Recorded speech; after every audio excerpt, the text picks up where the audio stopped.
सो one piece chapter number 1140 के translations आ चुके हैं और इस वाले चैप्टर के अंदर ओडा सेंसेई ने जो गबान हाइप हमारे को दिखाई है वो बहुत ही ज्यादा क्रेजी है। इट्स लाइक कि हमारा बेस लूफी भाई गबान का कुछ भी नहीं कर पा रहा और जिसके बाद सारे के सारे लोग लड़ना स्टार्ट हो चुके हैं कि भाई क्या चल रहा है ये। और जो भी हुआ इस चैप्टर के अंदर वो सब धमाकेदार है। मैं तुम्हें A to Z break down करके दूंगा कि इस वाले चैप्टर के अंदर क्या हुआ। बट उससे पहले जो 65% लोग मेरे चैनल को सब्सक्राइब नहीं करके चल रहे भाई, अब तुम्हारी बारी है, मेरे को सपोर्ट दिखाने का टाइम है। तुम देखते हो तो जरूर भाई सब्सक्राइब किया करो, तो कर लो यार। और सब्सक्राइब करना तुम्हारे लिए बिल्कुल फ्री है। काफी सारे लोगों को मेरी वीडियोस का नोटिफिकेशन भी नहीं जा रहा, तो भाई ऐसा करो एक बार जो नोटिफिकेशन बेल है उसको बंद करके दोबारा ऑन कर लो, तो कई बार ये वाली प्रॉब्लम रिजॉल्व हो जाती है। वन पीस चैप्टर नंबर 1140 का नाम होने वाला है ऊपर या स्कॉपर गबान। और तुम्हें पता है भाई हमारा जो माउंटेन ईटर्स है, जो बहुत तगड़े माउंटेन्स को काट चुका है, पी चुका है, वो बड़ा तगड़ा जलवा दिखाने वाला भाई अपना इस चैप्टर के अंदर। चलो चैप्टर को स्टार्ट करते हैं। और इस वाले चैप्टर की कवर स्टोरी बाकी चैप्टर से ज्यादा इंटरेस्टिंग आई है। हुज हू के बेस के अंदर हुज हू ने भाई जो उल्टी है उसको टांग दिया एक बोर्ड के ऊपर, जिसके ऊपर वो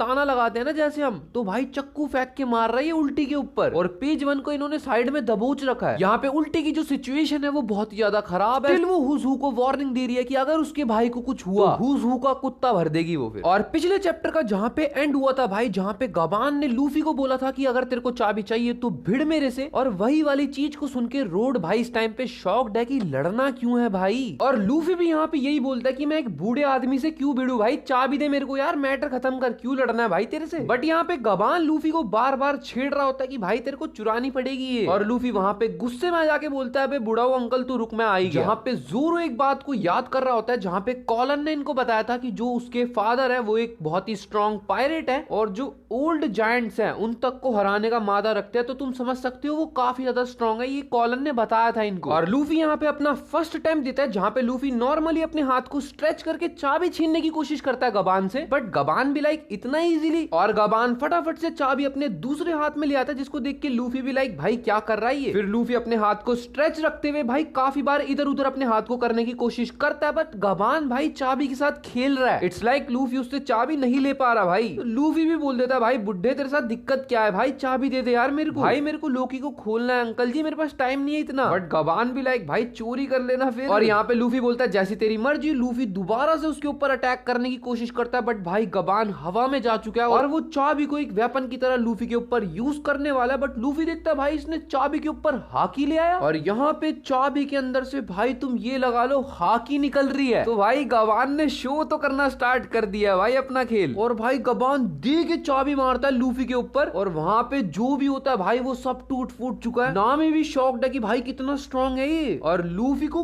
कुछ भी नहीं हुआ भाई उस अटैक से। तुम लोग को इस चीज को भी नोटिस करना चाहिए कि गबान ने हाकी को इन्फ्यूज करा था चाबी के अंदर और अटैक करा लूफी के ऊपर, बट लूफी को कुछ असर नहीं हुआ। और गबान भी यहाँ पे यही बोलता है कि भाई क्या बढ़िया करा तूने स्ट्रॉ हैट बच के। बट यहाँ पे गबान बोलता है तेरे को नहीं लगता कि हेलमेट तेरे पे ज्यादा सूट करता है स्ट्रॉ हैट के कंपेयर में, जहाँ पे लूफी साफ साफ बोल देता है कि नहीं भाई क्या बोल रहा है यार ये चीज तू, शैंक्स ने मेरे ऊपर ट्रस्ट करके मेरे को वो स्ट्रॉ हैट दी है, और तू ऐसा कर तू ये सब छोड़ मेरे को चाबी दे भाई। गबान बोलता है स्ट्रॉ हैट उसने तेरे ऊपर ट्रस्ट करके दिया है, बट मेरे को तो लगा उसने सिर्फ तेरे को स्ट्रॉ हैट दे दी। और यहाँ पे लूफी दोबारा भाई अपने हाथ को स्ट्रेच करके काफी बार कोशिश करता है दोबारा से गबान से चाबी छीनने की, बट भाई नहीं, गबान इज अ प्रो प्लेयर भाई, वो चाबी को बहुत तेज तेज रोटेट करके निकाल दे रहा है, लूफी नहीं ले पा रहा उससे चाबी। और यहाँ पे लूफी हद से ज्यादा फ्रस्ट्रेट हो चुका है और बोल रहा है भाई ये सब मत बोल, शैंक्स ने मेरे को बहुत ट्रस्ट करके दिया, शैंक्स के बारे में कुछ मत बोल दियो। बट इतने में भाई गबान लूफी के मुंह के अंदर ही चाबी डाल देता और बोलता तू बहुत बोल रहा है इसलिए मैंने चाबी डाल दी। और भाई तुम ये चीज देखो कि भाई लूफी का मुंह भी चाबी की शेप का बन चुका है, जिसके बाद गबान चाबी को बिल्कुल साइड में कहीं फेंक देता है, और भाई उसके बाद वो अपनी दोनों एक्स यानी कि कुल्हाड़ियों को निकालता है, जिसको देखकर जोरो भी लाइक भाई क्या है ये। तो तुम्हें समझ में आया मैं क्या बोल रहा था स्टार्टिंग में बिल्कुल वीडियो के, लूफी अपनी बेस फॉर्म में था और गबान के पास भी कोई वेपन नहीं था, और गबान ने अब अपने वेपन्स को निकाला है। तुम समझ सकते हो कि हमारे को क्या दिखाया गया यहाँ पे। और यहाँ पे गबान अपने पोस्चर में आ जाता है जहाँ पे उसने दोनों अपनी कुल्हाड़ियों को पकड़ रखा है, और गबान यहाँ पे बोलता है Yusa Takeru army of the brave, जिसके बाद लूफी भाई बिल्कुल शॉक्ड हो चुका है भाई, इतना लगा लो तुम, वो घबरा चुका है एक तरीके से, और गबान भाई अटैक करने वाला है लूफी के ऊपर। यहाँ पे जोरो तक चिल्ला के बोल रहा है कि लूफी बच भाई, बहुत ही गंदा अटैक है। और यहाँ पे गबान अपने अटैक को यूज करता है भाई, वो अपनी दोनों कुल्हाड़ियों से एक तरीके से स्विंग करता है 2-3 बारी, जिसके बाद काफी सारी स्लैशेस निकलती हैं। और तुम ये लगा लो एल्बाफ का जो मेन कासल है उसके बाहर जो पिलर हमें हमें दिखता है भाई वो पूरा का पूरा उड़ चुका है और उसमें से एक स्लैश को तो लूफी ने डॉज कर दिया था, दूसरी वाली को रोकने के लिए जोरो को आना पड़ गया बीच में, बट जोरो भाई रोक देता है स्लैश। और यहाँ पे गबान देख के यही बोल रहा है कि भाई हाँ क्रू तो अच्छा है इसका काफी। भाई रोड और नामी तो बिल्कुल सदमे में जा चुके हैं कि क्या चल रहा है भाई। और जिसके बाद लूफी ने अपना गियर 5 का फॉर्म ले लिया और भाई और जोरो भी भाई अपने 3 स्वॉर्डेड स्टाइल अटैक यूज करने के लिए तैयार हो चुका है। और तुम ये लगा लो भाई गबान ने इन दोनों को मजबूर कर दिया। लूफी बोल रहा है जोरो को कि चल भाई मिलके अटैक करते हैं और जोरो भी बिल्कुल रेडी है भाई। यहाँ पे गबान देखता है कि लूफी का जो गियर 5 फॉर्म है भाई वो उसमें आ चुका है और गबान बोलता है जैसा मैंने सुना था इसका फॉर्म व्हाइट ही है, जहाँ पे हम देख सकते हैं कि लूफी के हाथ में जो एक्स है भाई वो तक व्हाइट हो चुका है और वो पूरा का पूरा व्हाइट हो चुका है। जो उसका हेलमेट था वो सब भाई जो भी कलर में था सबका सब व्हाइट हो चुका है। और वो जो कासल का पिलर गबान ने काटा था वो भाई बाहर गिर जाता है, जिसके बाद काफी डिस्ट्रक्शन दिखाया गया है वहां भी। यहाँ पे जोरो और लूफी एक साथ अटैक करने जा रहे हैं और बोल रहे हैं कि अपने आप को रेडी कर ले, जिसके बाद भाई गबान ने एब्सोल्यूट सिनेमा वाला पोस्ट ले लिया कि भाई ये दोनों आ गए हैं। और जिसके बाद लूफी और जोरो को अपने अटैक्स को डाइवर्ट करना पड़ जाता है साइड में। जोरो बोलता है भाई क्या मजाक चल रहा है अंकल जी यहाँ पे, और यहाँ पे गबान बोलता है मैं तो बस मजाक कर रहा था यार। और लूफी बोलता है तू हमारे को मारने की कोशिश कर रहा था, हम इसको मजाक में ले भाई। और यहाँ पे गबान बोलता है चाबी तुम्हारी हुई, जिसके बाद लूफी गियर 5 फॉर्म में देखता है कि भाई चाबी उसके पीछे ही पड़ी हुई है। यहाँ पे रोड इनको बताने ही वाला होता है कि ये ओल्ड मैन है कौन, बट भाई गबान रोक देता है और बोलता है रोड तू रुक जा। और भाई यहाँ पे गबान अपनी जो कासा हैट है उसको जो वो जैकेट वगैरह डाल के घूम रहा था उसको वापस ले चुका है। और यहाँ पे गबान बोलता है जब तक एल्बाफ सेफ है और जब तुम एल्बाफ को छोड़ के जाने वाले होगे एक बार मेरे से मिलके जरूर जाना। और यहाँ पे लूफी वगैरह यही बोल रहे होते हैं कि भाई हम इसको वापस मिलने क्यों आएंगे, हमें नहीं मिलना भाई इस अंकल से। और यहाँ पे लूफी यही बोल रहा होता है कि हाँ इडियट हम नहीं वापस आने वाले और हमारे को चाबी का रास्ता बताने के लिए थैंक यू। बट यहाँ पे हमारे को गबान का और शैंक्स का एक छोटा सा फ्लैशबैक दिखाया जाता है जहाँ पे गबान और शैंक्स आपस में कन्वर्सेशन कर रहे होते हैं और गबान बोलता है तू ये चीज बोल रहा है कि तू लूफी पे ट्रस्ट कर लियो, बस शैंक्स तेरे इतना बोलने से मैं तेरे पे ट्रस्ट कर लूं और उसको चाबी दे दूं। बट यहाँ पे शैंक्स गबान को बोलता है चलो जो आपका मन में आए वो करो भाई। और यहाँ पे गबान ने भी अपने मन की पूरी कर ली, उसने लूफी का टेस्ट ले लिया और लूफी उसमें पास हो चुका है, मतलब उसके पास एक बढ़िया क्रूमेट है। ये देखना था क्या, या फिर ये देखना था कि हाँ ये वही लूफी है जिसके पास गियर 5 है, या फिर जो होली नाइट्स आए हैं इस टाइम पे भाई उनके लिए यहाँ पे से गबान निकल रहा है फटाफट। आई डोंट नो भाई, देखते हैं स्टोरी में आगे क्या होने वाला है। यहाँ पे सीन आता है स्कूल की तरफ, जो एल्बाफ के अंदर हमने स्कूल देखा था और वहां पे बच्चे तेज तेज की चिल्ला रहे होते हैं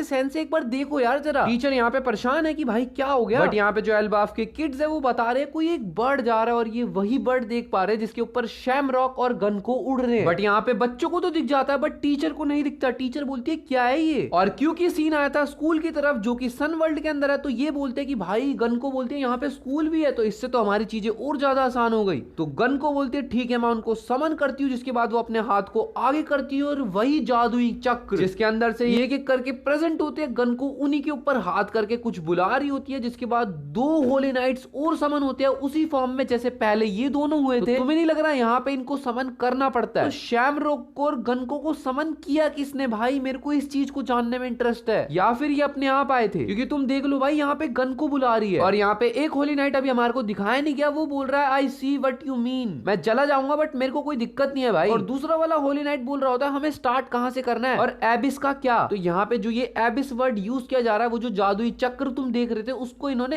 एबिस बताया हमारे को। और यहाँ पे भाई ये सबसे तगड़ा पैनल है, मैंने सुबह सुबह डिस्कॉर्ड सर्वर पे भी दिया था अपने। भाई ये बंदा जो है होली नाइट का ये कच्चे में आ चुका है भाई एल्बाफ के अंदर, कोई शर्म हया नहीं है। और ये वाला होली नाइट जो कच्चे में आया भाई ये यही बोल रहा है मेरे को अभी कपड़े वगैरह बदलने हैं, बट ये थोड़ी देर बाद देखता है भाई ये एल्बाफ के अंदर है। ये जो होली नाइट है ये शायद से मैरी जुआ के अंदर बात कर रहा था जो भी मैटर चल रहा है उसके लिए मेरे को आप 1 घंटा दे दो, क्योंकि ये डेंडन मूशी पे किसी से बात कर रहा है। और यहाँ पे ये यही बोल रहा होता है कि जो हमारे ऊपर वाले हैं उनको खाने सप्लाई की बात करनी है। तो तुम देख सकते हो खाना सप्लाई भाई रेवोल्यूशनरी आर्मी कुछ हरकतें कर रही है, मैरी जुआ के अंदर लफड़ा होने वाला, देखते जाओ भाई मजा आने वाला है। और यहाँ पे हमारे को ये बताया जाता है कि इस बंदे का नाम है सेंट सोमर, जो चड्डी वाला पहलवान है। ये बंदा शेफर्ड फैमिली के अंदर से कोई गार्ड वगैरह है। और दूसरे वाली एक्वा फिश, अबे ये क्या छिपकली सी भेज दी। और जो दूसरा वाला होली नाइट है जिसके मुंह के अंदर से मछली, घोड़ी मछली क्या बना रखा है भाई ये किरीन फॉर्म वाला, बट भाई ये बात है इसका फ्रूट जो है वो अवेकंड है भाई, व्हाइट कलर के जो क्लाउड्स है वो बन रहे हैं भाई इसके डेविल फ्रूट के अंदर। तो हाँ भाई ये अवेकंड लग रहा है। और यहाँ पे ये होली नाइट वाला बंदा बोलता है ओ भाई ये तो डिजास्टर है, और ये बंदा इतना फुद्दू है ये बोल रहा है मैं लेट हो जाऊंगा, इस टाइम पे एल्बाफ के अंदर आ चुका है। और ये बोल रहा है अबे यार मैं सो गया था, मैं भूल गया जाना कहाँ था भाई, इसको ऑर्डर मिला था इसको एल्बाफ जाना और ये भूल गया इसको एल्बाफ जाना भाई। खैर इसका नाम हमारे को बताया गया कि ये है सेंट किलिंगम और ये एक होली नाइट है और ये गार्ड है लिमोशी फैमिली से। जैसे पुराना वाला जुपिटर की फैमिली का था वही जंगली सैंडवॉर्म, तो ये भी किसी फैमिली का गार्ड वगैरह है। और यहाँ पे गन को उस चड्डी वाले अंकल को देख के शर्मा चुकी है भाई मुंह, और यहाँ पे गन को चड्डी वाले अंकल को देखकर भाई मुंह अपना उधर कर चुकी है। जिसके बाद सेंट सोमर को लग रहा है वो अभी भी अपने घर के अंदर और बोल रहा है गन को तुम यहाँ पे क्या करने आई हो मेरे घर पे, और शैमरॉक को भी अपने साथ लाई हो। गन को ने तो अपना मुंह इधर कर रखा है, बट जिसके बाद भाई गन को बताते तुम दोनों एल्बाफ के अंदर हो। भाई इन दोनों के शॉकिंग रिएक्शंस देख के हंसी तो आएगी तुम्हारे को, और ये बोलती है भाई एल्बाफ के अंदर। जिसके बाद सेंट सोमर अपनी चेयर से उठता है और बोलता है भाई यू समन्ड मी, तुमने मेरे को बुला लिया, मैं चेयर के ऊपर बैठा हुआ था, तुम्हारे अंदर सेंस वगैरह नहीं है क्या भाई, पूछ तो लेते मेरे को बुला रहे हो, सही तो चड्डे में बैठा हूँ और बुला लिया भाई। और जो दूसरे वाला होली नाइट है वो बोलता है अच्छा तो ये है लैंड ऑफ जायंट्स। भाई बहुत बड़ी बड़ी चीजें है यहाँ पे तो, बट शैमरॉक और गनको की कंपेयर में जो दोनों होली नाइट्स आए हैं उनका साइज काफी ज्यादा बड़ा है, लाइक दिखने में वो बहुत बड़े लग रहे हैं। तो ऐसा तो नहीं है इनको इसीलिए बुलाया गया ताकि जो एल्बाफ के जायंट्स है वो ज्यादा वो ना कर पाए शक वगैरह। जिसके बाद शैमरॉक बोलता है एक बात बताओ, मैंने तो तुम में से एक को बुलाया था, तुम दोनों क्यों आ गए बेटा। तो यहाँ पे ये मछली और घोड़ा है, ये क्या है भाई मेरे को नहीं पता। ये वाला होली नाइट बोलता है कैप्टन हम आपको वापस लेने आए, ये ऊपर वाले जो हमारे रैंक के बंदे हैं उनका ऑर्डर है। और यहाँ पे सेंट सोमर बोलता है इसलिए हम लोग यहाँ पे जमा हुए हैं दोनों के दोनों। और यहाँ पे सेंट सोमर बोलता है कि जो मैरिज हुआ है वो बहुत ही क्रिटिकल सिचुएशन से गुजर रहा है, और ये बात हमारे को पहले भी बताई गई थी कि सेलेस्टियल ड्रैगन जो है वो भूखमंगे मर रहे हैं, खाना वगैरह कुछ भी नहीं मिल रहा। और हमारे को पीछे ये भी शायद से कोई हिंट दिए गए थे, जहां तक मेरे को याद आ रहा है ये रेवोल्यूशनरी आर्मी का काम है सारा का सारा। और यहाँ पे ये शैमरॉक को यही बोल रहे हैं कि आपका मैरिज हुआ में जाना बहुत ज्यादा जरूरी है। और यहाँ पे सेंट सोमर बोलता है ये तो बताओ यहाँ पे मिशन की डिटेल्स क्या है, हमें करना क्या है ऐसी कंट्री में जिसको हम रिकॉग्नाइज भी नहीं कर पा रहे। तो इसका मतलब ये पहले तो नहीं आए भाई एल्बा। और यहाँ पे ये होली नाइट बहुत ही इंपॉर्टेंट चीज बोलता है कि क्या तुमने हमारे को यहाँ पे बुलाया सिर्फ हराल्ड की ग्रेव के ऊपर विजिट करने, कहीं ऐसा तो नहीं था कि किंग हराल्ड गवर्नमेंट का कुत्ता बन चुका था और वो डेविल फ्रूट बेचने वाला था गवर्नमेंट को। तो यहाँ पे सेंट सोमर बोलता है ऑल राइट अंडरस्टूड भाई, जो तुम्हारा प्लान है वो ये है कि हम यहाँ पे बच्चों को उठाएंगे और मैरिज हुआ के अंदर ले जाएंगे, और क्योंकि वो एल्बाफ के बच्चे हैं यानी कि यहाँ की शान, तो वो जरूर हमारे से डील वगैरह तो करेंगे ही भाई, इनके बच्चे हैं यार।